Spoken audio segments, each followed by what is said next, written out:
अस्सलामुअलैका या साहिबुल असर वज़्ज़मान।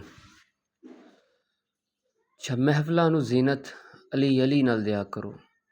ठीक है, फरमाने रसूल सल्लल्लाहु अलैहि वसल्लम है कि अपनी महफ़िलां नूं अली अलैहिस्सलाम दे ज़िक्र नाल ज़ीनत दवो, यानी अली दियां गल्लां करया करो, अली दे फ़ज़ाइल बयान करया करो, हर तरफ अली अली हो जावे, यानी अल्लाह मुहम्मद सल्लल्लाहु अलैहि वसल्लम दा ज़िक्र बस अली अली दी सूरत दे विच करो। अच्छा, कैसी गल है, अल्लाह ते अल्लाह दा रसूल सल्लल्लाहु अलैहि वसल्लम ही फरमा रहा है कि अपनी महफिलों के विच अली अली करया करो, उन्होंने जीनत दवो। यानी कि अगर अली अली नहीं ना तो महफिलों की जीनत नहीं है, महफिल महफिल ही नहीं है।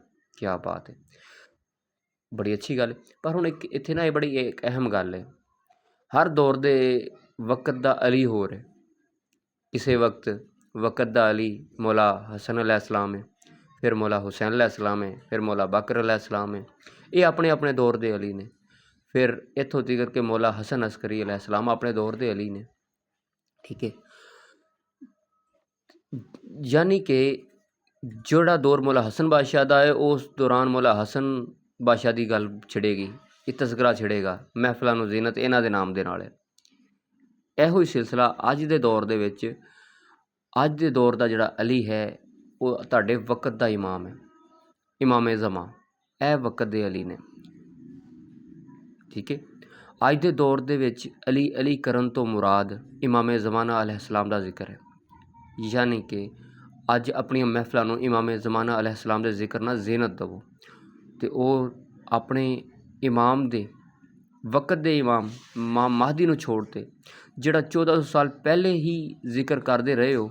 अगर तुसी अज भी अपने वक्त के इमाम तो यानी कि गाफिल हो के इमाम महदी तो अज भी 1400 साल पहले वाला ही जिक्र करोगे तो कम खराब हो जाएगा, क्योंकि वक्त दे अली इमाम ज़माना ने। अज इमाम ज़माना की महफिल करना, उन्हां दा नाम लेना ही अली अली करना है।